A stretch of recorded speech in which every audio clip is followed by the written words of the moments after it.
এখনো দেরি আছে ঢের বিধানসভা নির্বাচনের, 1 বছরের উপর এখনো সময় বাকি। তবে যারা রাজনীতি নিয়ে পশ্চিমবঙ্গে চর্চা করেন বা টিভি মিডিয়ার দিকে একটু নজর রাখেন বা সোশ্যাল মিডিয়াগুলো ঘাঁটেন, রাজনৈতিক খবরে থাকেন যারা, এটা তারা মানবেন যে এবার কিন্তু অনেকটা আগে, মানে এপিক নাম্বার থেকে যদি আমি শুরু করি, তাহলে সেই সময় থেকে কিন্তু একটা ক্যাম্পেনিং তৃণমূল কংগ্রেস শুরু করে দিল। অর্থাৎ 26-এর বিধানসভা নির্বাচন হচ্ছে, 21-এর পরে যে 21-এ বিজেপির একটা প্রবল সম্ভাবনা ছিল বলে বিজেপি মনে করছিল, সেখানে দাঁড়িয়ে এবার তৃণমূল কংগ্রেস 26-এ তার পরবর্তী ইলেকশনকে সিরিয়াসলি নিচ্ছে। এটা একদম পরিষ্কার, তাদের প্রচার, তাদের আক্রমণ, তাদের বিভিন্ন এজেন্ডায় পরিষ্কার। কিন্তু এবার অনেকে বলছেন যে ভোট হচ্ছে ধর্মীয় নিরিখে একটা পোলারাইজড ভোট হওয়ার সম্ভাবনা। আচ্ছা, এবারই এই সম্ভাবনা হচ্ছে? একটু ভেবে দেখুন, নাকি হিন্দুদের কথা বিজেপি বলছে বলে এরকম একটা তকমা দিয়ে দেওয়া হচ্ছে? এই যে পোলারাইজেশন পলিটিক্স, এটা কি আগে ছিল না? আগে কি তোষণ অর্থাৎ অ্যাপিসমেন্ট পলিটিক্স ছিল না? কোনো পার্টিকুলার কমিউনিটিকে কেউ কোনোদিন তোষণ করেননি। এর যখনই আপনি বিশ্লেষণে আসবেন, একেবারে সূচনাটা হয়তো বাম আমলের প্রথম থেকে বা কংগ্রেস আমল থেকে ধারাবাহিকক্রমে আসবে। কিন্তু এবার কিন্তু এই ধর্মীয় মেরুকরণের ভোট বলে তকমা লাগিয়ে বিজেপিকে খানিকটা হিন্দুত্ববাদী দল হিসেবে প্রমাণ করার একটা মরিয়া প্রচেষ্টা তৃণমূল করছে, এটা খুব পরিষ্কার। আচ্ছা, এবার যদি উল্টো করে একটু ধরি, তাহলে কি হিন্দুত্ববাদী বা হিন্দুদের এক হওয়ার যে জোটের আহ্বান, সেটা থেকে ভয় পাচ্ছে তৃণমূল? এটা যদি প্রশ্ন আসে, কারণ অনেকে বলতে শুরু করেছেন যে সিরিয়াসলি নেওয়ার অর্থ হলো হচ্ছে হিন্দু জোটকে ভয় পাওয়া। আচ্ছা, বাইরের যারা ভোটার, অর্থাৎ কারুর বাড়ি হয়তো বিহার, কারুর উড়িষ্যা, কারুর ইউপি, কারুর এমপি, কারুর পাঞ্জাব, কারুর হরিয়ানা হতে পারে, তিনি যদি পশ্চিমবঙ্গের ভোটার হন, সেই ভোটকে কি তৃণমূল ভয় পাচ্ছে? আমার আজকে খুব ভালো লাগছে যে সজলদা নিজে রয়েছেন, উনি আরও ভালো ব্যাখ্যা করতে পারবেন। আচ্ছা, একটা জায়গায় একটু বলুন দেখি। অন্যদিকে যদি আমি তৃণমূলে দেখি, তাহলে সর্বভারতীয় ক্ষেত্রে গত 8 বছরে ভোট পার্সেন্টেজ যেখানে 8.5% মতো বেড়েছে, সেখানে পশ্চিমবঙ্গের একাধিক বিধানসভার সংখ্যাটা 135-এর ওপরে। সেই বিধানসভায় জাতীয় স্তরে ভোট বৃদ্ধির চাইতে কয়েক গুণ বেশি ভোট বৃদ্ধি পেয়েছে। অ্যাজ অ্যান এক্সাম্পল হিসাবে বারুইপুর বিধানসভা, রাজারহাট নিউ টাউন বিধানসভায় ভোট সংখ্যা প্রায় 20%-এর কাছে বেড়েছে, 15 থেকে 20। Baruipur, Kasba, Rajarhat new town.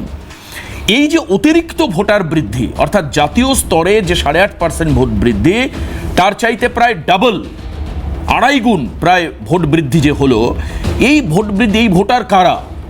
এরা কাদের পকেট ভোটার? কি জন্য তারা এখানে ভোটার কার্ড পেয়ে গেল? কিভাবে তারা আধার কার্ড পেল? কিভাবে তারা ভোটার লিস্টে নাম তুলে ফেললো? যারা বাইরের রাজ্যের ভোটার, তাদের যদি মমতা বন্দ্যোপাধ্যায় বলেন যে তারা হচ্ছে বিজেপির ভোটার, তাহলে এই যে ভোটার বৃদ্ধি, যেটা নিয়ে বিজেপি অলরেডি সোচ্চার, তারা কাদের ভোটার? অর্থাৎ ভোটার আবার কারোর পকেট ভোটার হয়। এই নিরিখে ক্রমাগত বিজেপির বিধায়কদের উপর চাপ, বিধানসভা দিনের পর দিন ওয়াকআউট, এবং কাজের কাজ সেই অর্থে কিছু হলো না। অর্থাৎ বাজেট অধিবেশনের দ্বিতীয় সেশনে আলোচনা সেই অর্থে কিছুই হলো না, হতে পারলো না। কেন পারলো না? ঠিক এই জায়গায় দাঁড়িয়ে আজকে আমরা অনুষ্ঠান করব। এবং আপনারা জানেন যে বারুইপুরের কাণ্ড, যেখানে কালো পতাকা দেখিয়ে পুলিশ কীভাবে পারমিশন দিল, এটা আমার গত 15 বছরের সাংবাদিকতার জীবনে একই জায়গায় দুটো রাজনৈতিক দল মুখোমুখি, এইভাবে পুলিশ পারমিশন কীভাবে পেলে উঠছে প্রশ্ন। অন্যদিকে যদি আমরা যেটা দেখতে পাই, সেটা হচ্ছে যে কি, সেটা হচ্ছে যে পোস্টার। আসুন আপনাদের কিছু পোস্টার দেখাই প্রথম, তারপর আমি আজকে অনুষ্ঠানে যাব। আসুন দেখি, এর মধ্যেই শহর জুড়ে যে পোস্টারগুলো দেখুন, হিন্দু, মাঝখানে বিজেপির চিহ্ন, হিন্দু হিন্দু ভাই ভাই, 26-এ এবার বিজেপি চাই। পরিষ্কার এই পোস্টারের মধ্যে হিন্দুদের একত্রিতকরণ করবার প্রচেষ্টার কথা স্পষ্ট। আসুন আমি অন্য পোস্টার দেখাই আবার। দেখুন এবার পরের পোস্টারগুলো। এই পোস্টার হচ্ছে টিএমসি থেকে দেওয়া হয়েছে, যে হিন্দু যদি ভাই ভাই, গ্যাসে কেন ছাড় নাই? এবার এই যে পোস্টার বিতর্ক শুরু হয়েছে, এটা একটা বড় ইস্যু। অন্যদিকে যেটা বিজেপির কাছে একটা অক্সিজেনের মতো হয়তোবা, সেটা হচ্ছে দিলীপ ঘোষের দাবাং মুডে মাঠে নেমে আসা। এবং আজকেই সোশ্যাল মিডিয়ায় পোস্ট দেখছিলাম যে টাইগার আভিজ জিন্দা হ্যায়, এই পোস্টারও আজকে আমরা দেখতে পেলাম। পোস্টার বিতর্কে বেশ কিছু প্রতিক্রিয়া আপনাদেরকে শোনাই। প্রথমে পোস্টার বিতর্কের প্রতিক্রিয়া আপনাদেরকে শোনাবো প্রথমে, তারপর আমি পরিচয় করে দেবো গেস্টদের সঙ্গে। আলোচনায় এই জায়গা থেকে শুরু করব, দেখব।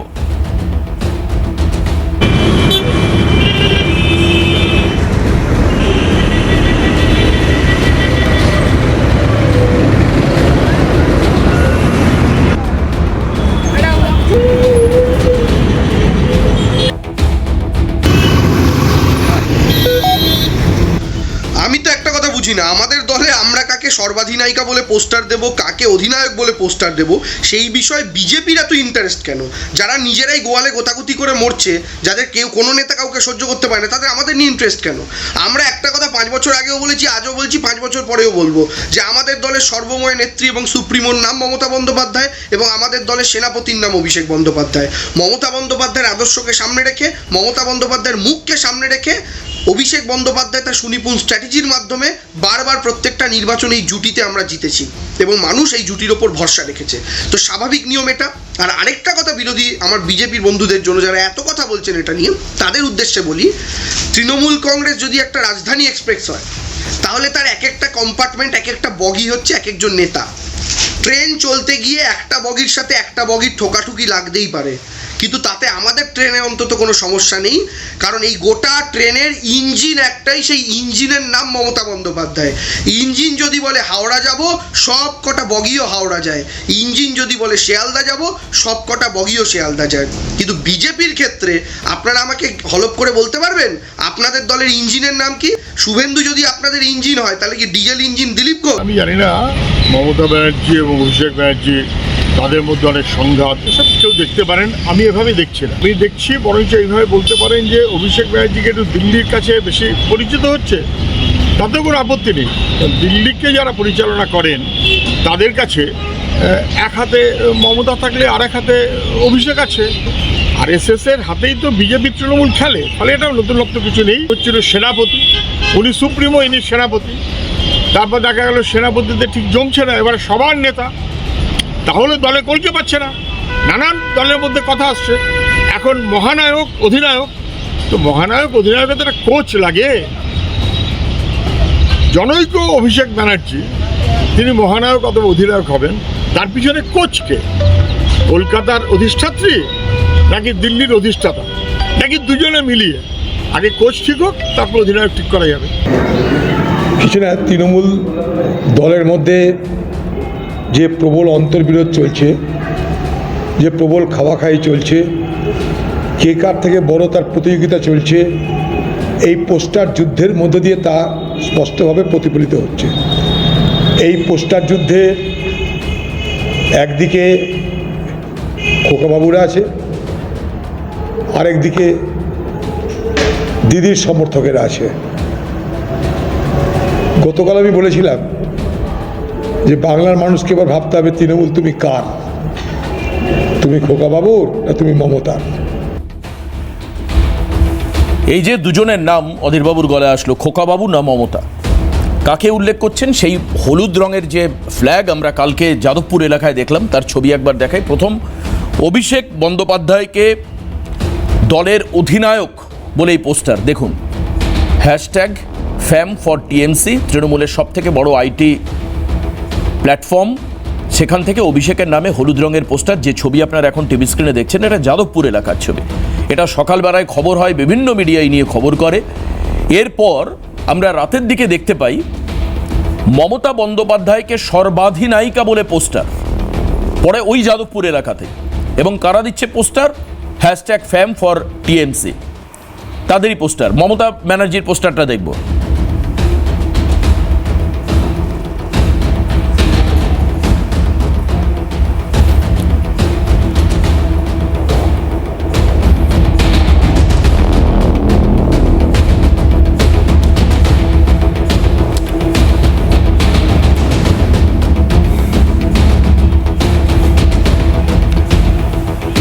পরিচয় করে দেবো যারা আজকের আমাদের সঙ্গে রয়েছেন এই নিয়ে আলোচনার জন্য। আজকে আমাদের সঙ্গে আছেন শুভাশিস ভট্টাচার্য, জাতীয় কংগ্রেস মুখপাত্র, স্বাগত জানাই শুভাশিস দাকে। আমাদের সঙ্গে রয়েছেন বিজেপি মুখপাত্র, বিজেপি নেতা সজল ঘোষ, সজল দাকেও স্বাগত জানাই। ঝন্টু বড়াইক, রাজনৈতিক বিশ্লেষক, আমাদের সঙ্গে রয়েছেন। সৌরভপ্রিয় দত্ত, নাম দিয়ে শুধুমাত্র পরিচয় ওনার এলাকায়, কিন্তু অনেকে বলেন, এটা আমি জানি না ঠিক, উনি নাকি সৌগতবাবুর স্নেহধন্য, ব্রাত্য বোসের ভাতৃপ্রতিম, এবং অন্যদিকে আবার কাজল শেখ ঘনিষ্ঠ।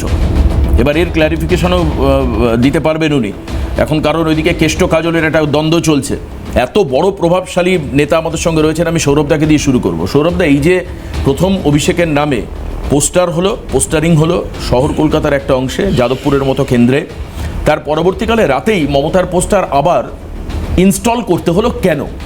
তাহলে কি দলের মধ্যে এই মানে কেউ অভিষেকপন্থী কেউ মমতাপন্থী আছেন? যদিও তার ক্ল্যারিফিকেশন দেবাংশু দিয়েছেন, ইঞ্জিন যদি হাওড়া যায় সব বগি হাওড়া যাবে, শিয়ালদা গেলে শিয়ালদা যাবে। না, প্রথমেই আমি বলি যে আমি জনপ্রিয় কে দলে, মানে আপনার কাছে নেতা কে? প্রথম কথা হচ্ছে আমি খুব ক্ষমতাশালী কেউ নই, আমি মাটির একদম কর্মী। এবং এখানে আজকে প্যানেলে যিনি বসে আছেন বিজেপির নেতা সজল ঘোষ, আমার তার হাত দিয়েই আমার কলেজ রাজনীতি শুরু হয়েছিল, তখন অবিভক্ত কংগ্রেস ছিল, তার নেতৃত্বেই লড়াই করেছি একসময়। আজকে উনি অন্য দলে আছে, আমি তৃণমূলেই আছি। কিন্তু আমি আর তৃণমূল করার সুবাদে ব্রাত্য বসুর সঙ্গে বা সৌগত রায় বা কাজল শেখ বা অন্যান্য কুণালদা বা যে কোনো নেতার সঙ্গে আমাদের ব্যক্তিগত সক্ষতা থাকতেই পারে, তার জন্য আমি বিশাল কিছু এমন কোনো বিষয় নয়। আর দ্বিতীয় কথা হচ্ছে আপনার মহানুভবতা, লোকে তাই বলছে, ব্যাপার না, এটা মনে হবে লোকে বলছে, যেটা যাও আমি সেটা সব নেতাদের সম্পর্ক থাকে আর আমাদের নেতাদের কাছে কর্মীরা সহজে পৌঁছাতে পারে। হ্যাঁ, তো দ্বিতীয় কথা হচ্ছে যে আর আমাদের ব্যানারে কার ছবি থাকবে, আমরা কার ছবি দেব, মমতা বন্দ্যোপাধ্যায়ের ছবি দেব, অভিষেক বন্দ্যোপাধ্যায়ের ছবি দেব, এটা নিয়ে আমার অদ্ভুত লাগে যে এটা নিয়ে কেন বিরোধী দলের এত মাথা ব্যথা। না, বিরোধী দল না, এটা মানুষও বলছেন। আমি অনেক সাধারণ লোকেরও প্রতিক্রিয়া শুনেছি, তারা বলছেন যে যাদবপুর এলাকায় সকালবেলায় সর্বাধিনায়ক যখন অভিষেকের পোস্টার পড়ছে, তখন আবার রাতের বেলায় সেটাকে রেকটিফাই করবার জন্য বা ড্যামেজ কন্ট্রোলের জন্য মমতা বন্দ্যোপাধ্যায়ের এটা তো রেকটিফাইয়ের কোনো বিষয় না। আমি জানি না যে তোমাদের কাছে পুরনো অ্যালবামগুলো আছে নাকি, বারবার করে এক কথা আমাদেরকে বলতে হয়, আর যদি এটা না শুনে থাকো এরপর গায়ে লাগিয়ে আসতে হবে যে সেটা হচ্ছে আমাদের মমতা বন্দ্যোপাধ্যায়ের নেতৃত্বে অভিষেক বন্দ্যোপাধ্যায়ের সেনাপতিত্বে, মমতা বন্দ্যোপাধ্যায়ের নেতৃত্বে অভিষেক বন্দ্যোপাধ্যায়ের সেনাপতিত্বে, মমতা বন্দ্যোপাধ্যায়ের নেতৃত্বে অভিষেক বন্দ্যোপাধ্যায়ের সেনাপতিত্বে, নিশ্চয়ই পরিষ্কার, 3 বার বাংলায় বললাম কথাটা। তা সুতরাং আমরা এইভাবে করে চলবো।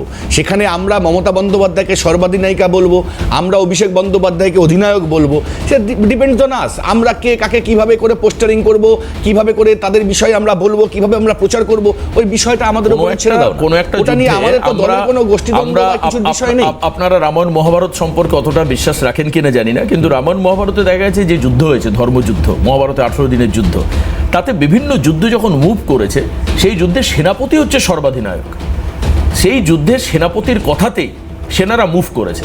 এখন একজন অধিনায়ক, তার আন্ডারে একজন সেনাপতি, এই ব্যাপারটা মানুষের কাছে খানিকটা দুর্বোধ্য। বুঝতে পারছো না, আমাদের এখানে নবীন এবং প্রবীণ সমন্বয় করে আমাদের নবীনদের নেতা হচ্ছে অভিষেক ব্যানার্জি, প্রবীণদের নেতা হচ্ছে আমি বলছি যে প্রবীণদের অভিজ্ঞতাকে আমাদের সঙ্গে রাখতে হবে, সঙ্গে নবীনদের যে উৎসাহ উদ্দীপনা সেটাকে সঙ্গে রাখতে হবে। এটা তো ঠিক যে প্রবীণ ব্যক্তির মধ্যে নবীনদের মতন করে উদ্দীপনা থাকবে না। তা আমাদের দলের মধ্যে এই নবীন এবং প্রবীণের যে উদ্দীপনা, প্রবীণদের মধ্যে থাকবে অভিজ্ঞতা। তার মানে আপনি বলছি অভিজ্ঞতা, সৌগত রায়ের মধ্যে সেই অর্থ উদ্দীপনা নেই। না, স্বাভাবিক অর্থেই তা ওনার যে বয়স হয়েছে, তো উনি তো আর সেইভাবে করে অভিষেক বন্দ্যোপাধ্যায়ের মতন করে উনি দৌড়াতে পারবে না, আমি সেটা বলছি না। কিন্তু ওনার যে অভিজ্ঞতা, সেটা হয়তো আমাদের দলের যারা জুনিয়র আছে তাদের সেই অভিজ্ঞতাটা এখনো নেই। সুতরাং অভিজ্ঞতাকে সঙ্গে নিয়ে এবং আমরা নবীনদেরকে সঙ্গে নিয়ে আমাদের দলে চলছে। এইটা নিয়ে আমাদের দলে কোনো কোন্দলে নেই। সকালবেলায় মমতা বন্দ্যোপাধ্যায়ের পোস্টার পড়বে, বিকেলে অভিষেকের পড়বে, পরদিন আবার অভিষেকের পড়বে, মমতা বন্দ্যোপাধ্যায়ের পড়বে, সারা বাংলায় শুধু মমতার অভিষেকের পোস্টারে ছেয়ে যাবে। আর আপনারা শুধু সময় নষ্ট করে, টিআরপি নষ্ট করে, সময় নষ্ট করে এই নিয়ে বসে থাকবেন যে মমতার অভিষেকের মধ্যে কোনো সমস্যা আছে। তার মানে তৃণমূলের নেতাদের পোস্টার দেখানো মানে কোন একটা মিডিয়ার টিআরপি নষ্ট হওয়া। না, আমি বলছি যে আপনারা সময় নষ্ট করছেন। আপনারা ভাবছেন যে আপনারা উস্কে মনে করবেন এই হবে, ওই হয়েছে, এ দল করছে, ও দল করছে, অভিষেক বেরিয়ে গেছে, মমতা দাবি রাখছে, একে ডেপুটি করছে না কেন, এই যে আলোচনাগুলো, আমার দলে আমি কি করব, আমার ঘরে আমি কি খাবো, আমার বাবা মা, আমার সন্তান, আমার ভাই বোনের সঙ্গে আমি কাকে কোন জায়গা দেবো আমার সংসারে, সেই বিষয়টা আমার বিষয়। সেটা নিশ্চয়ই কোনো চ্যানেল বা বিজেপি সিপিএম বা ওদের ব্যাপার না। অ্যাকচুয়ালি ওদের কোনো কাজ নেই তো, এখন তো মানে হিন্দু মুসলমান ছাড়া ওদের কোনো কাজ নেই। ফলে এই একটা ইস্যু যদি ওদের কাছে আপনি তুলে দিয়ে সারাদিন ধরে যদি ওদের বক বক করতে পারেন, সেভাবেই চলছে। বেশ, আমি সজল ঘোষের কাছে যাব। সজলদা রয়েছেন তো। কয়েকদিন আগে মমতা বন্দ্যোপাধ্যায়কে নেতাজি ইন্ডোর স্টেডিয়ামের সভা থেকে বলতে শোনা গেছিল, এই বক্তব্যের ব্যাখ্যা সৌরভদা দেননি এখনো। উনি বলছিলেন আমি হচ্ছে শেষ কথা, আমার কথা শুনেই সবাইকে চলতে হবে। একদম মঞ্চে দাঁড়িয়ে স্পেসিফিক কোট আন কোট এই কথা বলেই দিয়েছি যে আমার না একজন নেত্রীকে, বাকি আমরা সবাই একজন অভিষেক বন্দ্যোপাধ্যায় কোনো দাদা ভাই আমি শুনবো না, মমতা বন্দ্যোপাধ্যায় বাকি আমরা সবাই কর্মী, এটা অভিষেক বন্দ্যোপাধ্যায় মঞ্চে দাঁড়িয়ে বলেছে। আমি মানছি মমতা বন্দ্যোপাধ্যায়কে সর্বস্তরের কর্মীদের সবাই দাঁড়িয়ে মঞ্চে বলতে হচ্ছে সবাই কিন্তু আমার কথা শুনে চলবে। একদম সজলদা বাবা মাও এখনো বলে, আমার কথা আমি শুনে চলবে। প্রথম কথা হচ্ছে আমি কারোর সময় বলিনি, আমি হচ্ছে আপনি আশা করবো যে আমার সময় আমায় বলতে দেবেন। সেটা হচ্ছে দেখুন, দুটো লোকের কথার উত্তর দিতে হবে। একটা হচ্ছে সৌরভ, আর একটা হচ্ছে একটু আগে একজনকে টিভিতে দেখাচ্ছিলেন সারাদিন মোবাইল নিয়ে নেচে কুদে বলে, তার কথার উত্তর। আমি প্রথমে সৌরভ সামনে আছে তোর কথাই বলি। সৌরভ অত্যন্ত ভালো ছেলে, আমরা সত্যিকারের একসাথেই কলেজ রাজনীতি করতাম। ও একজন ভালো তখনকার দিনের ছাত্র নেতা, সৎ, সবচেয়ে বড় কথা। তখন আমরা অবিভক্ত কংগ্রেস, তখন আমরা কংগ্রেসে ছিলাম, পরবর্তীকালে তৃণমূলেও আমরা ওর সাথে একসাথে করেছি। কিন্তু এই যে আপনি একটা কথা বললেন না, এই ভর সন্ধেবেলা শনিবার দিন, এটা একটা পুরো ভুল, ডাহা মিথ্যে কথা। সেটা হচ্ছে সৌগত রায় ব্রাত্য বসু স্নেহধন্য, এটা একদমই নয়। ও কিন্তু দীর্ঘদিন মানে ব্রাত্যবাবুর আগে থেকেও পলিটিক্স করে। ব্রাত্যবাবুর কলেজের ছাত্র, তখন তার আগে থেকে পলিটিক্স করে। ও ব্রাত্যবাবু তো ভালো নাটক করতে পারে না, কিন্তু ভালো অনেক দিন ধরে পলিটিক্স করে, নেতৃত্ব দেয়, সব কিছু ঠিক। কিন্তু যদি ব্রাত্যবাবুর স্নেহধন্য হতো, সৌগত রায় স্নেহধন্য হতো, তাহলে ওর পেছনে একটা কাউন্সিলর তকমা থাকতো। বাবাও একজন বহু পুরনো রাজনীতিবিদ ওই অঞ্চলে, এবং কাউন্সিলর ছিলেন, তার টিকিট কাটা যেত না। অতএব এটা এই জায়গাটা আমি মানতে পারলাম না। এক, দুই হচ্ছে দেখুন, যে কার ছবি দেবো বিরোধীদের মাথা ব্যথা, কোনো মাথা ব্যথা নেই আমার বিশ্বাস করুন, কোনো মাথা ব্যথা নেই। কিন্তু আমার কতগুলো প্রশ্ন থাকতে পারে, যে ধরুন এই যে এতক্ষণ বললো যে 3 বার করে শোনালো যে এর নেতৃত্বে ওর সেনাপতিত্বে, এর নেতৃত্বে ওর সেনাপতিত্বে। তো ভাই যদি নেতৃত্ব আর সেনাপতিত্ব হবে, তাহলে নেতা আর সেনাপতি মানে রাজা আর সেনাপতির ভেতরে এই কম্পিটিশনটা সাধারণ মানুষের কাছে আসবে কেন?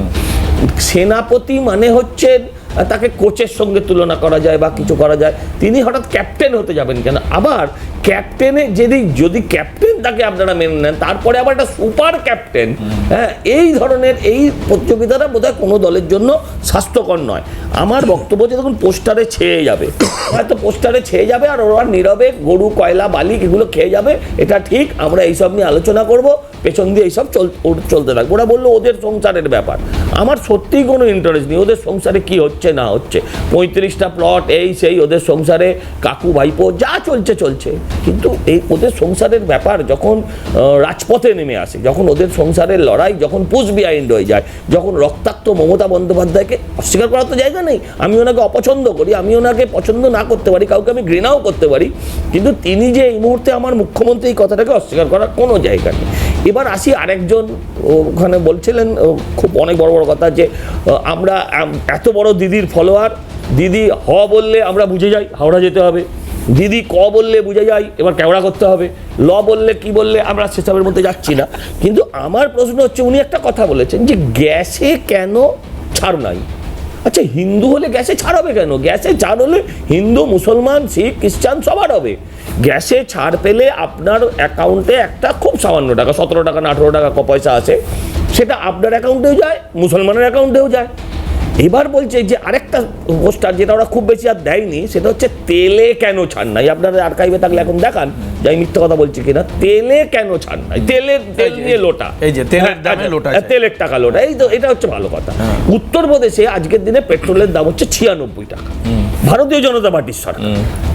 আর এই রাজ্যে তেলের দাম হচ্ছে আজকের দিনে 106 টাকা, মানে 10 টাকার ওপর দামের তফাৎ। এই যে তেলের দাম দেখুন, ওই তেলটা কিন্তু হিন্দুদের আলাদা পাম্প থেকে দেওয়া হয়, মুসলমানের আলাদা পাম্প থেকে দেওয়া হয়, তা তো নয়। ওখানে হিন্দুও 96 টাকায় কেনে, ওখানে মুসলমানও 96 টাকা কেনে। আমার এইসবগুলো নিয়ে কোনো বক্তব্য নেই। আমার বক্তব্য হচ্ছে, তুমি বলছো যে ওই একটা কথা উনি বলেন যে গরুর দুধ খেয়েছি সে গরু লাথি খেতে হয়, তা দুধও খাও লাথিও খাও, তাতে আমাদের বাবার কি, আমাদের কিচ্ছু না। কিন্তু যদি আমরা বলি যে হিন্দু হিন্দু ভাই ভাই, তো অপরাধটা কোথায় ভাই? মুশকিল হচ্ছে এই রাজ্যে বসে, হ্যাঁ, সেই বাম আমল থেকে হিন্দুরা হয়ে গেছে সেকুলার, হিন্দুরা হিন্দু নেই, অন্যরা সবাই তার ধর্মের। ওখানে দেখুন, এই যে আপনারা এখন দেখাচ্ছেন না যে এই হুমায়ুন কবির, তিনি বলেছেন আমার কাছে ধর্ম আগে, দেশ পরে, দল পরে, সব পরে। এটা কিন্তু প্রথমবার বলেননি, এটা প্রথমবার বলেননি। বহুকাল আগে কলিমুদ্দিন শামস একই কথা বলেছিলেন যে আমার কাছে দেশ আগে, দেশের আগে আমার কাছে, দলের আগে আমার কাছে আমার ধর্ম। এটা ওদের ধর্ম।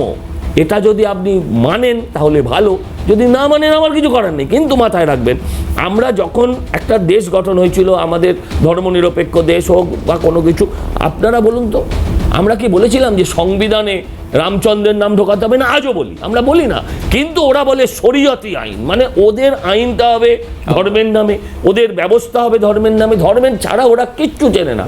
মুশকিল এই জায়গাটাই যে ভারতবর্ষ কতক্ষণ ধর্মনিরপেক্ষ থাকতে পারবে জানেন?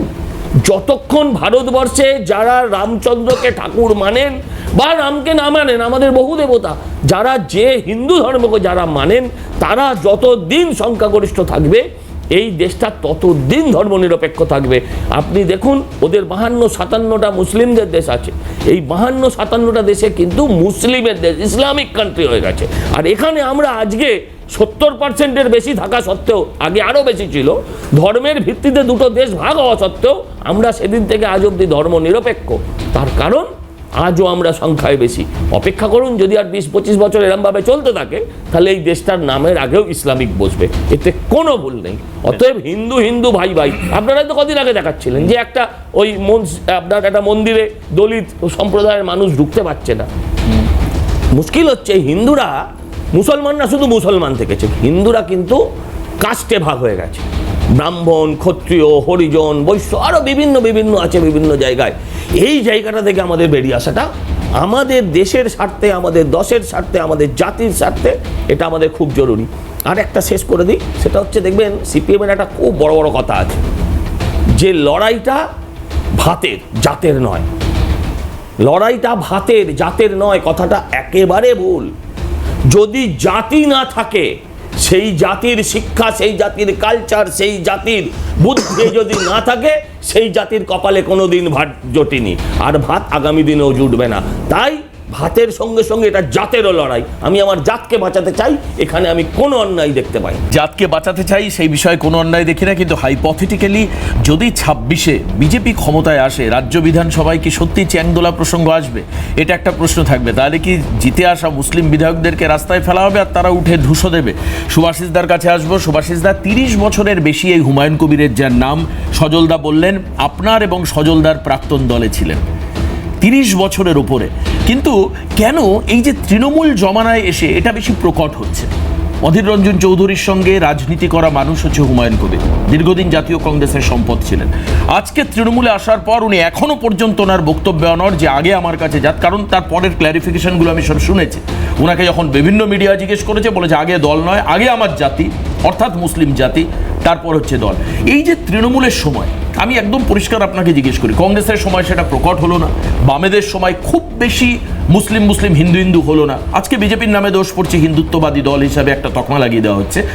কিন্তু তৃণমূলের যে ভূমিকা, এই কারণের জন্যই কি বিজেপিকে প্রতিহত করবার জন্য এটা করতে হচ্ছে? যদি আপনি কংগ্রেস নেতা, আমি এই কারণের জন্য জিজ্ঞেস করছি, কারণ মুয়াজ্জেম ভাতা কেউ চায়নি, মুয়াজ্জেম ভাতা মমতা ব্যানার্জি দিয়েছেন, মুসলিমদের বিশেষ সংরক্ষণ উনি দিয়েছেন, মুসলিমদের পাশে দাঁড়িয়ে আমি তোমাদের সঙ্গে আছি, এই যে গরুর দুধ খাই, লাথি খাই, এই কথাগুলো উনি বলেছেন।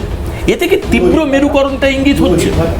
পুরোহিত ভাতা উনি দিয়েছেন, বলেছে সবই দিয়েছেন, দুর্গাপুজোও দিয়েছে, হ্যাঁ দুর্গাপুজোতে উনি ভাতা দিচ্ছেন, সব বলতে হবে একদম। সুভাষ, 1982 সাল থেকে, আমার যদি খুব ভুল না হয়, হুমায়ুন কবির কংগ্রেস করেন। না, হুমায়ুন কবির 1982 সাল থেকে কংগ্রেস করে, হুমায়ুন কবির কংগ্রেস থেকে তৃণমূলে গেছে। না মানে অধীরদার আগের কংগ্রেস করতেন। না বলছে ঠিক, হুমায়ুন কবির বিজেপিতে গেছে। হুমায়ুন আজ বিজেপির কাছে খুব খারাপ। বিজেপি টিকিট দেওয়ার পরে সে ইলেকশন লড়েছে, তারপরে সেই সময় ভাবেনি যে হুমায়ুন কবিরকে টিকিট দেওয়া উচিত না, ওর মধ্যে সাম্প্রদায়িক ভাবনা আছে, এগুলো বিজেপি ভাবেনি। এখন ঘটনার সমস্যা যেটা হয়েছে, বিজেপির কাছে পশ্চিমবাংলার বুকে সেরকম কোনো নেতা নেই, যার জন্য কিনা তৃণমূল থেকে যে যাচ্ছে তাকেই টিকিট দিতে হচ্ছে এবং তাকেই জনপ্রতিনিধি করার চেষ্টা করছে, যাতে নাম্বারটা পায়, যাতে বাংলা দখল করতে পারে। সমস্যা সেখানে না। আমি যেখানে মূল বক্তব্য সেটা হলো, তুমি প্রশ্ন করো যাই করো না কোনো বিজেপিকে, তুমি যদি ধরে নাও নদীন রচনা লিখতে দাও বিজেপির যে কোনো লোককে, সে যে করে হোক গরুতে চলে আসবে। আজকে সজলও তাই করলো, যে তুমি এক কথা বললে কোথা থেকে বুঝলাম না, হিন্দু মুসলমানে চলে আসলো। এখন সমস্যা যেটা হয়েছে সেটা হলো, দেশে কি হিন্দু মুসলমানটাই সমস্যা, নাকি দেশের দ্রব্যমূল্য বৃদ্ধি হচ্ছে, দেশের বেকারত্ব বাড়ছে, দেশে দেশের শত্রু হানা দিচ্ছে, তিব্বত ফিব্বত সব দখল করে নিচ্ছে, দেশে দুর্নীতি হচ্ছে, দেশে পাবলিক সেক্টরে চাকরি নেই, জায়গা থাকতেও, এগুলো নিয়ে আলোচনা হবে না হিন্দু মুসলমানের আলোচনা হবে? এখন ঘটনা হলো যে ছেলেটা দেবুর বাড়িতে বড় হচ্ছে, দেবুর নিজের সন্তান যেটা বড় হচ্ছে, দুদিন বাদে সেও চাকরির জন্য ঘুরবে, খুঁজবে চাকরি। যেমন পশ্চিমবাংলায় নেই সেরকম ভারতবর্ষ চাকরি পাবে না, কারণ হলো চাকরির জায়গা নেই, কারণ হলো টাকা নেই। টাকা সরকারে 205 লক্ষ টাকা ঋণ করে বসে রয়েছে নরেন্দ্র মোদী সরকার। তার যে মানে ধার শোধ করছে, ঋণ শোধ করতে যে টাকাটা যায় সে টাকাটা বিশাল। সুতরাং ভারতবর্ষের অগ্রগতি, ফিনান্সিয়াল অগ্রগতি একদমভাবে স্থবির হয়ে গেছে, থেকে গেছে। এইগুলো নিয়ে আলোচনা নেই। আলটিমেটলি যে কোনো জায়গায় যে কোনো রকম কথা উঠলে পরে বিজেপি এই যে কাজ নেই, জায়গা নেই, মানুষের কাছে ব্যবসা নেই, এর তো একটা বড় কারণ হচ্ছে জনসংখ্যা বৃদ্ধি তুমুল হারে ভারতবর্ষে। সুভাষিস অস্বীকার করতে পারবেন, বিভিন্ন মুসলিম অধ্যুষিত, আমার কাছে মুসলিমের বললে কোনো অ্যালার্জি হয় না, আমার গায়ে স্কিন ডিজিজ হয় না। আমার কথা, এই পশ্চিমবঙ্গের জনসংখ্যা বৃদ্ধির ক্ষেত্রে কাদের ভূমিকা? আপনি যদি একদম ডিপ কোর অ্যানালিসিস করেন, আরে সব সমস্যাটা তো সুভাষিস দাস মাদার বোর্ডে, টিভিতে ছবি হয়তো ঝিরঝির করছে, প্রবলেমটা তো মাদার বোর্ডে হয়েছে। আজকে হসপিটালে আপনি বেড পান না, সরকারি হসপিটালে। আমি সেটা বলছি না, অকুপেন্সি কাদের ম্যাক্সিমাম? ভারতবর্ষের স্বাধীনতার সময় 33 কোটি লোক ছিল, আজকে তো 140 কোটি হয়েছে, কিন্তু বাড়ছে। কিন্তু ঘটনা হলো যে তুমি যেভাবে কনফার্ম করে দিলে যে প্রচুর লোক বাড়ছে, আমি পশ্চিমবঙ্গেরটা ধরি। আবার তুমি বলছো মানুষ বাড়ছে, ঠিক কথা। কেউ কেউ বিজেপি বলছে মুসলমান বাড়ছে। তা ঘটনা হলো 2011 পর থেকে কোনো সেন্সার হচ্ছে না। সেন্সাস না হলে পরে কি করে তুমি মানে কনক্লুশন ড্র করবে যে কোথায় কত পার্সেন্টেজ লোক আছে? আর বলছি যে হিন্দুরা, সজল কিছু করে আগে বললো হিন্দুদের এক করতে হবে, হিন্দুরা এক হতে পারছে না। ওদের নেতা গোলওয়ালকার তিনি বলেছেন তার বাঞ্চ অফ থটসে, যিনি লিখেছেন, যিনি বাঞ্চ অফ থটস, গোলওয়ালকার বলেছে যে ভারতবর্ষে ব্রাহ্মণ্যবাদী সমাজ তৈরি হোক, এবং যেখানে দলিতরা থাকবে, দলিতদের প্রথম কাজ হলো ব্রাহ্মণদের সেবা করা, এবং তাদের বাড়িতে মহিলারা গিয়ে সেবা করবে। এইটা যদি গোলওয়ালকারের ধারণা হয়, যিনি সংঘ প্রধান ছিলেন দ্বিতীয়বারের জন্য, সেই মানুষটা যদি এই ভাবনা হয়, তাহলে ভারতবর্ষের মানুষরা যে মানে নিম্ন জাতি আর উচ্চ জাতি, তাহলে কি ভোটের লাইনে এক হবে? একটু ধরিয়ে দিই, উনি বলেছিলেন যে এই মানে ব্রাহ্মণদের প্রথম অধিকার তার স্ত্রীর উপর থাকবে, প্রথম সন্তানের অধিকার, তারপর তার স্বামী তার সন্তানের অধিকারী হতে পারে। এবার ঘটনা যেটা হয়েছে খুব স্বাভাবিক কারণেই, তাহলে পরে ভারতবর্ষের মানুষরা, বিজেপি চাইছে যে আমি জল, জমিন, জঙ্গলের অধিকার আদিবাসীদের থেকে কেড়ে নেব, আমি দলিতদের গায়ে মূত্রত্যাগ করব, কিন্তু দলিতরা ভোটের লাইনে এসে বিজেপিকে ভোট। কিন্তু ঘটনা এই সমাজ, মূল কথাটা যেটা থেকে আরম্ভ হয়েছিল সেগুলো কে, পশ্চিমবাংলায় ফিরে আসি, অধিনায়ক আর সর্বাধিনায়ক, এই দুটো পোস্টার হয়েছে। ঘটনা যেটা হলো যে আমরা এত বলে ইন্টারেস্টেড না। পশ্চিমবাংলার বুকে বেকার বাড়ছে, পশ্চিমবাংলার বুকে দুর্নীতি বাড়ছে, পশ্চিমবাংলার বুকে বিনিয়োগ নেই। ফলে কী হয়েছে, পশ্চিমবাংলারা স্ট্যাটিক জায়গায় চলে এসছে, ফিনান্সিয়াল স্ট্যাটিক জায়গায়, যে ধারও ঋণও বাড়ছে পশ্চিমবাংলা। তাহলে কে অধিনায়ক হবে, কে সর্বাধিনায়ক হবে, সেটাতে আমাদের বিন্দুমাত্র ইন্টারেস্ট নেই। আমার কথা হলো পশ্চিমবাংলায় যে ছেলেটা চাকরি পাওয়ার জন্য ঘুরে বেড়াচ্ছে, যে ছেলেটি শিক্ষিত বেকার, যে কিনা চাকরির জন্য অন্যায় ঘুরছে, তার এখনো তাকে বঞ্চিত করে কিছু অযোগ্যকে স্কুলে ঢুকিয়ে দেওয়া হয়েছে অর্থের বিনিময়ে। এর জন্য পশ্চিমবাংলার বুকে যে লড়াইটা দরকার, সেই লড়াইটা হিন্দু মুসলমানের থেকেও ভয়ঙ্কর লড়াই। সেটা হলো মানুষের, সেখানে হিন্দুরাও আছে, মুসলমানরাও আছে, সবাই মিলে এই জাস্টিস চাওয়া উচিত। আমরা প্রত্যেকের হাতে চাকরি চাই, সুভাষিসদার কথা সেটা চায়, একদম হিন্দু হোক আর মুসলমান হোক, তার হাতে চাকরি দরকার। ঠিক, চাকরি দরকার। এটা হচ্ছে একটা মানে এর যে ওপরের মোড়কটা ভীষণ সুন্দর ডিমান্ড কংগ্রেস, যেভাবে সুভাষিসদা বললেন, একজন আপাত সাধারণ মানুষের মনে হবে একদমই তো তাই, চাকরির ভীষণভাবে প্রয়োজন। কিন্তু এর মধ্যে সিদ্দিকুল্লাহ চৌধুরী, এমনকি ফিরহাদ হাকিম, যারা বলছেন, মানে বিশেষত সিদ্দিকুল্লাহ চৌধুরী একজন রাজ্যের মন্ত্রী, তিনি বলছেন যে সংখ্যা বৃদ্ধি করতে হবে, সংখ্যা বৃদ্ধি করে রাজনীতির হোল্ড, মানে লাগাম কোনো একটা এলাকার বা কোনো একটা জায়গার, সেটাকে নিতে হবে। কোট আনকোট এই ধরনের বক্তব্য। শিয়ালদা ব্রিজের উপর থেকে ঢিল ছুঁড়ে ফিরহাদ হাকিম তৃণমূল চিহ্নিত করছেন। এই তৃণমূলের মধ্যে কারা রয়েছেন ম্যাক্সিমাম? কোন সম্প্রদায়ের মানুষ যাদের ম্যাক্সিমাম ভোট পার্সেন্টেজ, তাদের উন্নয়নের কথা চিন্তা করে, রাজ্যের উন্নয়নের কথা চিন্তা করে তারা ভোট দিচ্ছেন তৃণমূলের ভোট বাক্সে। সেটা নিয়ে সুভাষিস দা কোনো কথা বললেন না। চাকরি এবং অর্থনৈতিক যে অবস্থা, যে ডামাডোলের মধ্যে চলছে, সেটা নিয়ে সুভাষিস দা কথা বলছেন। কিন্তু দিনের পর দিন অনুপ্রবেশ, আমার কথা নয়, খোদ সৌরভদার নেত্রী, দলের এখন সর্বময় কর্ত্রী মমতা বন্দ্যোপাধ্যায়, তিনি যখন তৃণমূল শুরু করেননি, তৃণমূলে আসেননি, তখন তিনি বলছেন, তৃণমূল কংগ্রেসে জয়েন করেন যখন তিনি কংগ্রেসে রয়েছেন, এরপর তৃণমূল কংগ্রেসে যখন এসেছেন তখনও তিনি বলছেন 2004-05 এই সময়ে যে জনবিন্যাস সব থেকে বেশি ক্ষতিগ্রস্ত হচ্ছে অনুপ্রবেশের জন্য। না, তুমি তো অনেকগুলো প্রশ্ন করলে পশ্চিমবঙ্গের সাপেক্ষে, বা বলতে পারো দেবাশিস কতগুলো সমস্যার কথা বললে। মানে যে সমস্যাগুলোর একটা সমাধানের কথা কি করে বলি।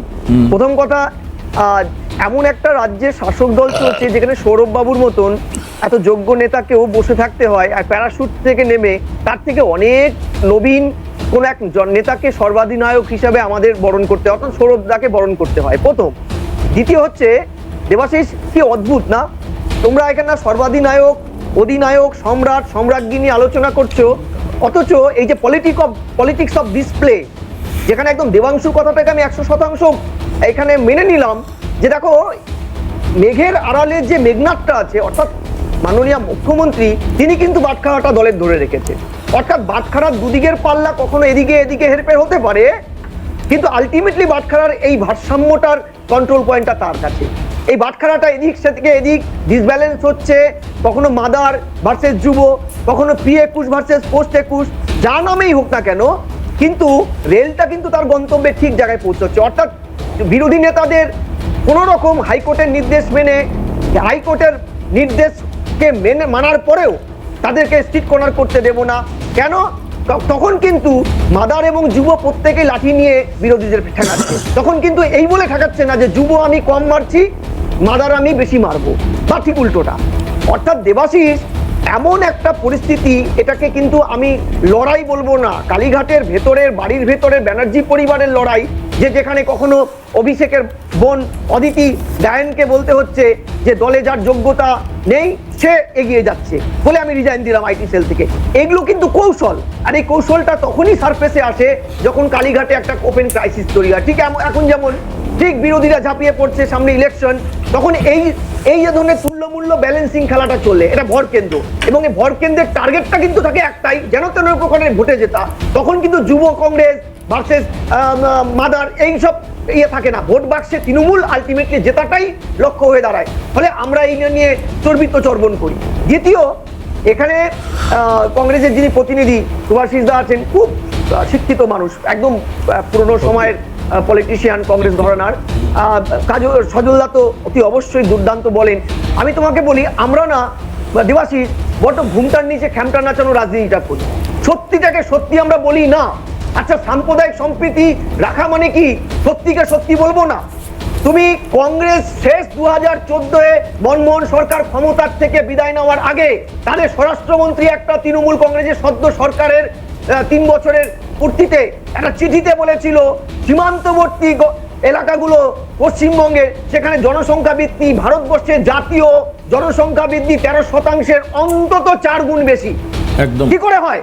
দ্বিতীয়, তুমি যে কথাটা বলছিলে হুমায়ুন কবির নিজে বলেছিল যে অনুপ্রবেশকারী নয়, মুসলিমদের জনসংখ্যা বৃদ্ধি, অর্থাৎ মুসলিমদের প্রোডাকশন রেটটা জনসংখ্যা বৃদ্ধির কারণ।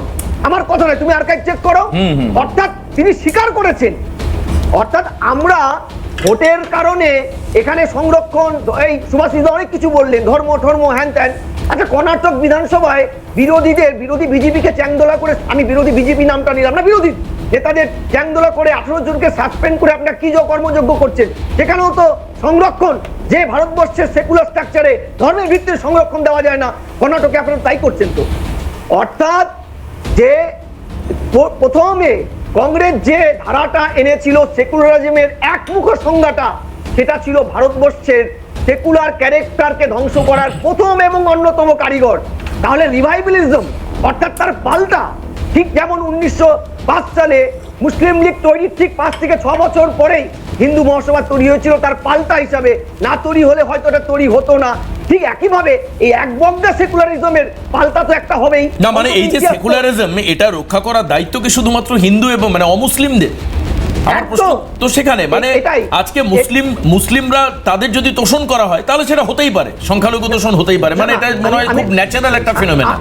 কিন্তু যখনই আপনি হিন্দু একত্রিতকরণের কথা বলছেন তখনই মেরুকরণের রাজনীতির প্রশ্ন। না দেবাশিস একটা কথা, নেহরুজিকে স্পষ্ট তার কমিটি সুপারিশ করেছিল আপনি এই যে মুসলিমদের জন্য আলাদা ল বোর্ড করবেন না। আচ্ছা, রাজীব গান্ধী মাননীয় সুপ্রিম কোর্টের নির্দেশ অমান্য করে ইউসিসির মতন একটা কমন জায়গা না করে তারাবানু কেসে কি করেছিল, এই কথাগুলো তো দেখতে পাই না, দেখতে হবে। 1950-এ নেহরু চিঠি লিখছেন তার দলের সর্বভারতীয় নেতাকে যে কংগ্রেস ধীরে ধীরে কমিউনাল হয়ে যাচ্ছে। আচ্ছা, সৌরভদার খারাপ লাগছে ঝন্টুদা এইসব কথাগুলো শুনে, সৌরভদা ঠিক নিতে পারছেন না, এটা বিষয় নয়। আচ্ছা, এবার এই যে রাজনীতির এই ময়দানে ঠিক দিলীপ ঘোষের মতো জবাব দেওয়ার কি প্রয়োজন? একবার দেখাবো সম্প্রতি দিলীপ ঘোষ খড়গপুর এলাকায় তার যে মানে বিতর্কিত অংশে যে বক্তব্য বলা হচ্ছে অনেক ক্ষেত্রে, যদিও দিলীপ দা 1 ইঞ্চি সরে আসেননি তার বক্তব্য থেকে, তিনি বলছেন আমি যা বলেছি ভেবে বলেছি এবং যা বলেছি আমি ঠিক বলেছি। একবার দেখাবো সেই ছবি আপনাদেরকে।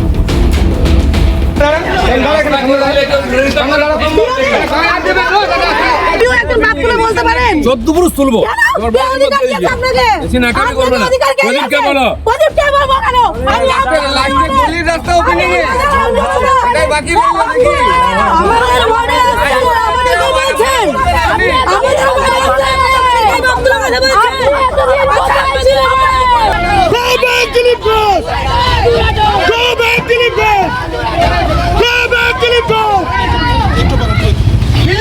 আসেনি কেন, পালিয়ে যায় কেন?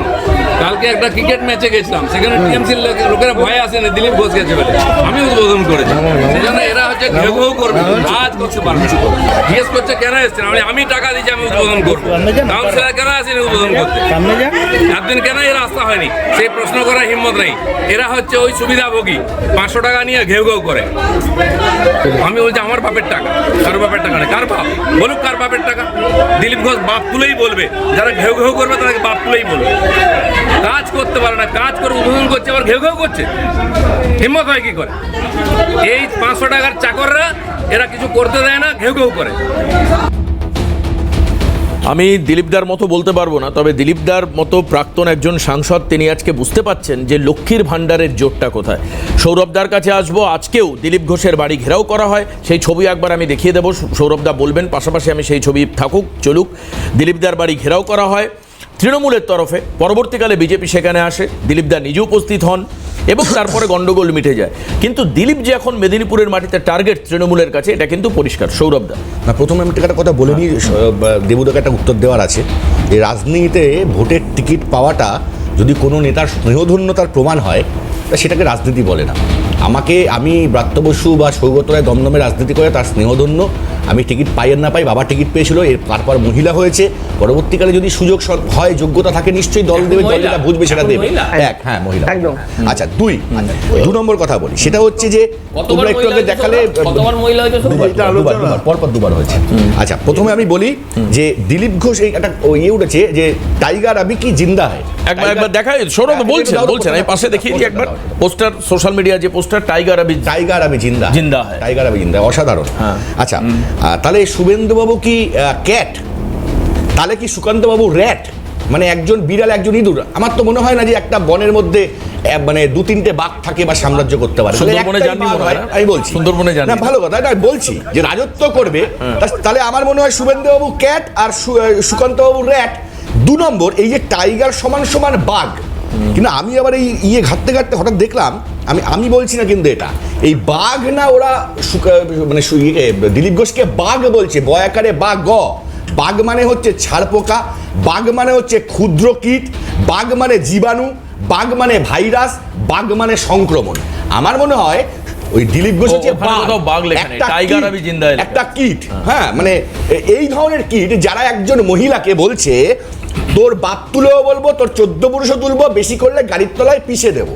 যদি এটাতে সে টাইগার হয়ে যায় তাহলে আমার কিছু বলার নেই। তাহলে এরকম টাইগার বিজেপিতে যত আসবে ঠিক আছে, তত বেশি এই বিজেপির পতন হওয়া শুরু হবে। আসল ব্যাপারটা হচ্ছে যে শুভেন্দু অধিকারীর লড়াইটা দেখে, মানে যতই যাও শুভেন্দু অধিকারী হাউ মাউ করে প্রতিদিন টিভির পর্দায় বেঁচে থাকছে, আর দিলীপ ঘোষ তো কিছুদিন আগে বলেছে যে না এখন তো অনেককে সামনে এগিয়ে দেবো, আমার এবার অবসর নেওয়ার সময় হয়ে গেছে।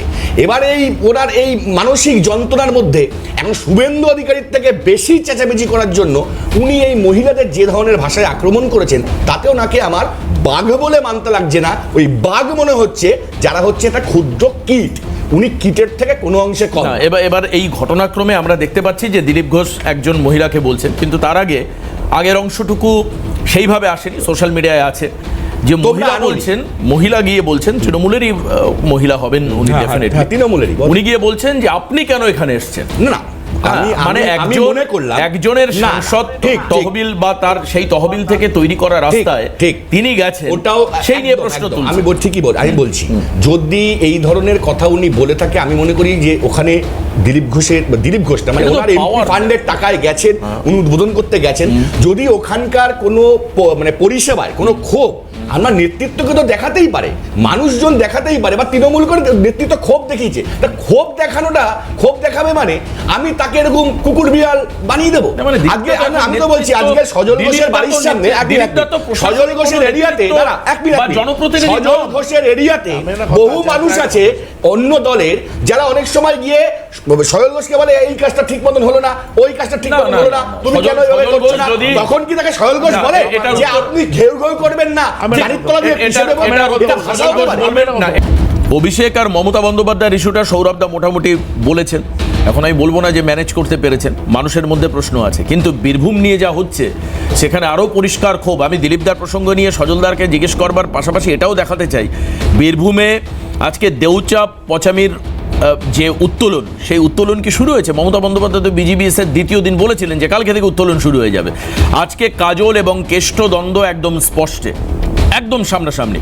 মমতা বন্দ্যোপাধ্যায় কয়েকদিন আগে নেতাজি ইন্ডোর স্টেডিয়াম থেকে কি বলেছিলেন বীরভূম নিয়ে একবার ছোট্ট করে শোনাবো আপনাদের। আমি বীরভূমকে রাখিনি, তার কারণ বীরভূমে যারা আছে তারা নিজেদের মতো করে, তাদের কোর কমিটি আছে, কোর কমিটি নিয়ে করবে সবাইকে নিয়ে।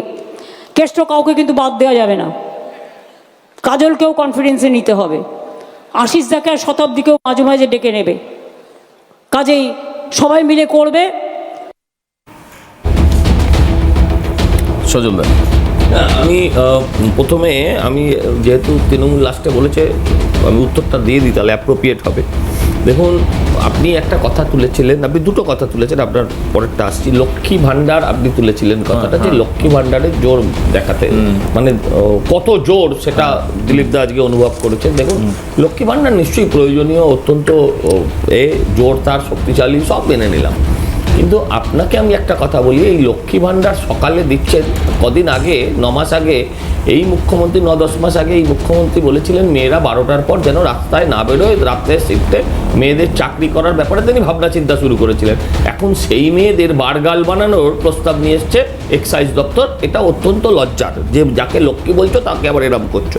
আবার আরেকটা কথা বলেছে সৌরভ, যে শুভেন্দু ক্যাট, হ্যাঁ আচ্ছা, সুকান্ত দা র্যাক জিজ্ঞেস করেছি না, আমি বলছি না, আমিও জিজ্ঞাসা করছি তুমি কি ম্যাড, আমি সেটা বলছি না, আমার কথা আমি বলছি না, হ্যাঁ মানুষ বিচার করবে। আচ্ছা, আমি বলছি যে আপনারা আমাকে একটা কথার উত্তর দিন, যে এদের দলের বাঘ হচ্ছে অনুব্রত, তাহলে যদি অনুব্রত যদি বাঘ হয়, সৌরভের কথা হচ্ছেই না, কিরে মকরে হয়ে যাবে ওখানে, তাহলে ওর পরের লেভেল যারা আছে তারা কারা? কাউকে আমি অন্য খারাপ বেশ, তবে তাই বলে সজল ঘোষ বলছেন যে নিজের জন্তু জানোয়ারের নাম বলে কোনো জন্তু জানোয়ারকে অসম্মান করতে চাইছে না। মমতা থেকে হরিণের সাথে তুলনা করলাম, চলুন। হ্যাঁ, এই যে কথাগুলো, এগুলো অসংসদীয়, এবং এগুলো এই ধরনের কথা বলতে নেই, বললে বাজে কথা শুনতে হয়, এটা কিন্তু মাথায় রাখবেন। দেখুন, আমার একটা বক্তব্য হচ্ছে মাত্র 2.5 লাখ টাকার একটা রাস্তা, মাত্র 2.5 লাখ টাকার একটা রাস্তা, দিলীপ ঘোষের সময় তার ল্যাডের তৈরি রাস্তা, তিনি উদ্বোধনে গেছেন। আচ্ছা, এখানে তো আর উনি প্রশাসক নয়, তো বিক্ষোভ ওনাকে দেখানোর আর কোনো প্রয়োজন নেই, কারণ যে প্রশাসক হয়তো অযোগ্য ছিলেন, আমি ধরে নিলাম। তার একেবারে সুভাষিস দেখলেন বলে সময় একদম শেষের দিকে। সুভাষিস, হ্যাঁ, একটা ঘটনা বলছি, এটা প্রথম কথা হলো দিলীপ ঘোষকে যেভাবে ঘেরাও করে রেখেছে, কোনো গণতান্ত্রিক দেশে কোনো বিরোধীর বাড়ি এভাবে ঘেরাও করাটা একদম, মানে মনে হয় গণতন্ত্রকে ধ্বংস করা হচ্ছে কেউ যদি করে থাকে। দ্বিতীয় কথা, দেবুর কথায় আসি, যে কাশ্মীরে একটা টানেল তৈরি হলো, সেই টানেলটা মনমোহন সিং সরকার টাকা দিয়ে গেছিলেন, সমস্ত কিছু করে গেছিলেন, এবং রাজ্যসভায় যখন মনমোহন সিং ছিলেন তখন থেকে টাকা দিয়ে গেছিলেন। এবং আমি বলে নেই, প্লিজ বলে নেই, তারপর টানেলটা উদ্বোধন করেছেন নরেন্দ্র মোদী। তার মানে কেউ প্রশাসনিক পদে না থাকলে সেই টাকাটা যদি স্যাংশনও করে যায়, সে উদ্বোধন করতে পারে না। কিন্তু আমি বারবার বলছি এই কথাটা, যে কোনো অবস্থাতে দিলীপ ঘোষের বাড়ি ঘেরাও করাটা আমার একদম পছন্দের বাইরে। ঝন্টুদা, এক লাইনে এই যে এই বৈরিতা, দিলীপ ঘোষের ওপর যেভাবে ঘেরাও, গাড়ির সামনে শুয়ে পড়া। না, আমি কোনো রাজনৈতিক দল ইভেন তৃণমূলেও যদি বিরোধী আসনে বসে থাকে, শাসক এইভাবে আর্টিকেল 19-কে ভায়োলেট করতে পারে না দেবাশিস, পারে না। আমরা নির্বাচনের সময় দেখেছি প্রার্থীর গাড়িতে বড় বড় ইট পড়েছে। এটা কোন ডেমোক্রেসি? একদমই, এটা কোনো এই তর্জা অবশ্যই চলতে থাকবে, ঠিক একদমই। আর এই যে এটা ডেমোক্রেসির অংশ নয়, কিন্তু 26-এর বিধানসভার আগে ডেমোক্রেটিক পশ্চিমবঙ্গের ফরম্যাট মানুষের সামনে কিভাবে আসবে, তার জন্য আমরাও অপেক্ষা করে রয়েছি। গণতন্ত্রের পূজা কি করে হবে এখানে, কারণ এই রাজনৈতিক দলগুলো যে ছবি সামনে দেখাবে, সেটা কি মানুষের প্রত্যাশিত ছবি? সবাইকে ধন্যবাদ জানাবো, শুভাশিস দা, সজল দা, সঙ্গে সৌরভ দা, ঝন্টু দাকেও সঙ্গে। আপনাদেরকে অনেক অনেক ধন্যবাদ জানিয়ে আজকের হাল্লা বল এখানেই শেষ করছি। নজর থাকবে পরের খবরে, সঙ্গে থাকবেন ক্যালকাটা নিউজে। নমস্কার।